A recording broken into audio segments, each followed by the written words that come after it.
Hello viewers, আসসালামু আলাইকুম। আপনারা সবাই ভাবছেন আমার ক্যামেরা ঘোলা, কিছু দেখা যাচ্ছে না বা কোনো সমস্যা। আসলে এটা কোনো সমস্যা না, ক্যামেরারও দোষ না। আমরা এই মোমেন্টে আছি মেঘের উপরে। আমাদের উপর দিয়ে মেঘ বয়ে যাচ্ছে। এটা হচ্ছে হোটেল হাইল্যান্ড। হাইল্যান্ড হোটেলের সামনে।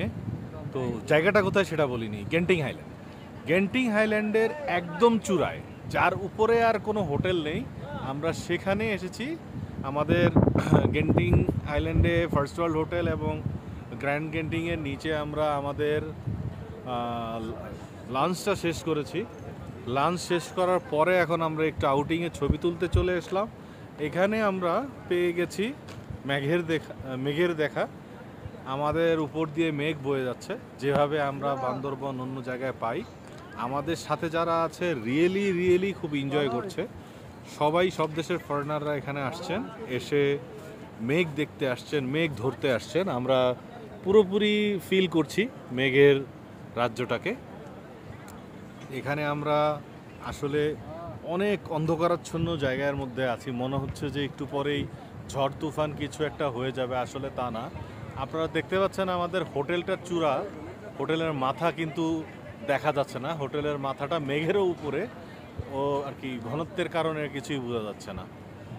ওই পাশটায় রয়েছে আমাদের ফার্স্ট ওয়ার্ল্ড হোটেল, যেটা কিনা বিশ্বের সবচেয়ে বড় হোটেল। সবচেয়ে বেশি লোক থাকা যায় একসাথে। আপনারা যদি দেখেন, এখানে আরও মেঘ চলে এসছে। আমরা এখন পাহাড়ের কার্নিশে চলে এসেছি, একদম পাশে চলে এসেছি। এই পাশে পুরোপুরি মেঘের কুয়াশা বা মেঘ মনে হয় যে আছড়ে পড়ছে। পাশ দিয়ে রোড, যারা পাহাড়ের নিচ থেকে উপরে উঠে আসছে। আমরা বেসিক্যালি আমাদের গাড়িটার ওয়েট করছিলাম, সেই ফাঁকে এই মুগ্ধকর মনোরম দৃশ্যগুলো দেখে নিচ্ছি। সুপার প্লেসে এই হোটেল। এই হোটেলে যারা একদিন রাত কাটিয়েছে, একটা দুপুর সকাল বিকেল কাটিয়েছে, তারা বলতে পারবে এই হোটেলটায়, এই জায়গাটায় কতটা প্রশান্তি। আপনারা যদি কেউ গেন্টিং হাইল্যান্ডে আসতে চান, এখানে এসে নাইট স্টে করতে পারবেন। আবার এখানে ডে আউট ট্রিপেও চলে আসতে পারেন। ডে আউট ট্রিপে আসতে হলে আপনাদেরকে সিম্পল বুকিত বিনতান থেকে রাউন্ড ট্রিপের বাস টিকিট কেটে আপনারা চলে আসতে পারেন। বাই বাস আসা যায়।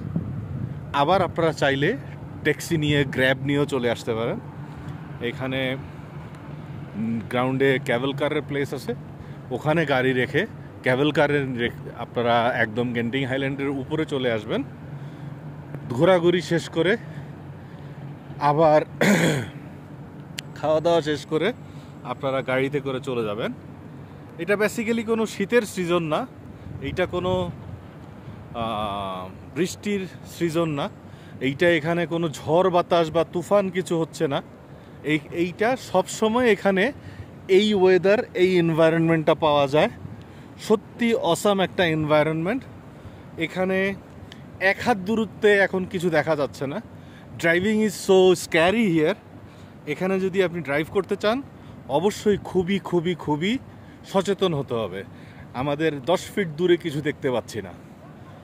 সো এই হলো আমাদের আজকের প্রথম ভিডিও গেন্টিং হাইল্যান্ডে আসার পরে। আমরা যাওয়ার সময় গেন্টিং হাইল্যান্ড থেকে বের হওয়ার ভিডিওতে আবার দেখা করব। সেই সাথে থাকবেন। লাইক বাটন প্রেস করে ফলো করবেন, সাবস্ক্রাইব করবেন। ধন্যবাদ।